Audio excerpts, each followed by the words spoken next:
Sementara itu, menyikapi usulan Kaisang, PKS menyatakan sudah bulat mengusung pasangan Anies Baswedan dan Sohibul Iman di Pilkada Jakarta. Saat ini, partai berlambang padi dan 2 bulan sabit tersebut terus melakukan komunikasi politik dengan Partai Nasdem dan PKB.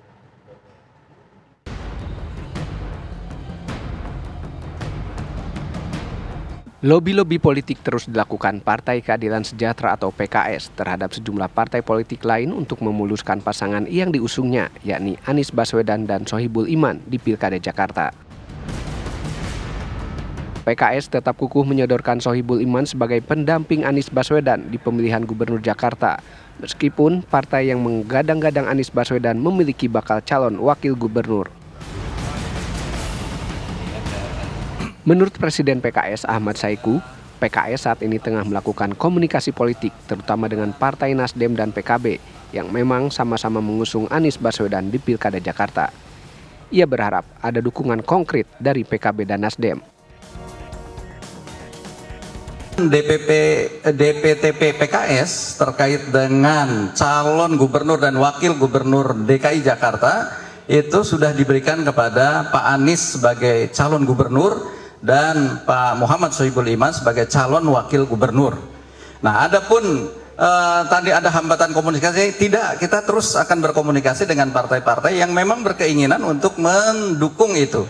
Makanya kita terus melakukan upaya-upaya komunikasi dengan Partai Nasdem dan Partai PKB, ya. Dan itu yang kita berharap ada dukungan yang lebih konkret ke depannya.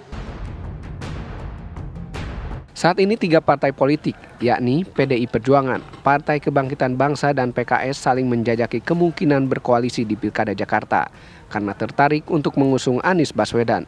Meski begitu, ketiga partai tersebut sama-sama mengusulkan nama calon wakil gubernur pendamping Anies Baswedan.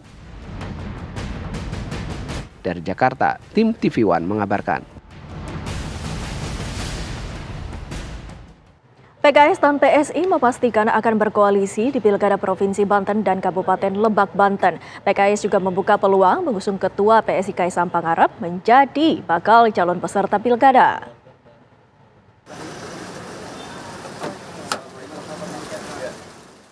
Ketua Umum Partai Solidaritas Indonesia atau PSI Kaisang Pangarep mengunjungi kantor DPP Partai Keadilan Sejahtera atau PKS di Jakarta Selatan Senin sore.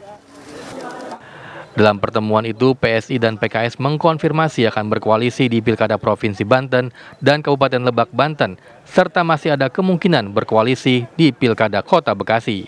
Menurut Kaisang, kedatangannya ke DPP PKS untuk memuluskan koalisi kedua partai di Pilkada serentak. Kita sudah ada kerjasama tadi yang seperti saya bilang ada di Banten dan Kabupaten Lebak.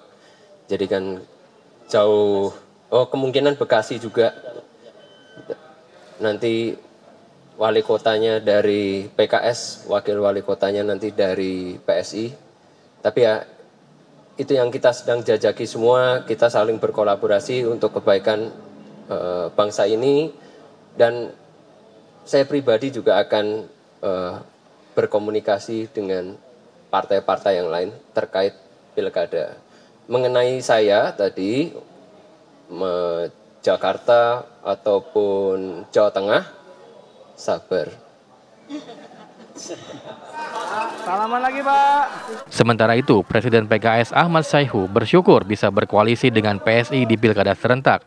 Ia berharap agar kerjasama antar kedua partai tersebut dapat berlanjut di bidang lainnya. Menjadi bagian awal untuk menepis seolah-olah antara PKS dengan PSI nggak pernah ada titik temu dan kerjasama, gitu ya. Tapi alhamdulillah dalam kesempatan bincang-bincang santai penuh kekeluargaan dalam sore hari ini, sebetulnya banyak hal titik-titik temu yang insya Allah kita sepakati dan dapatkan, khususnya kerjasama dalam upaya untuk membangun partai ini dan memberikan kontribusi yang lebih konkret untuk Indonesia ke depan yang lebih baik.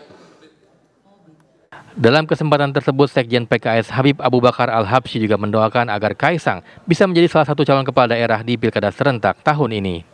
Saya yakin dan percaya hari ini Kaisang menunjukkan giginya di Jawa Tengah sudah sangat signifikan.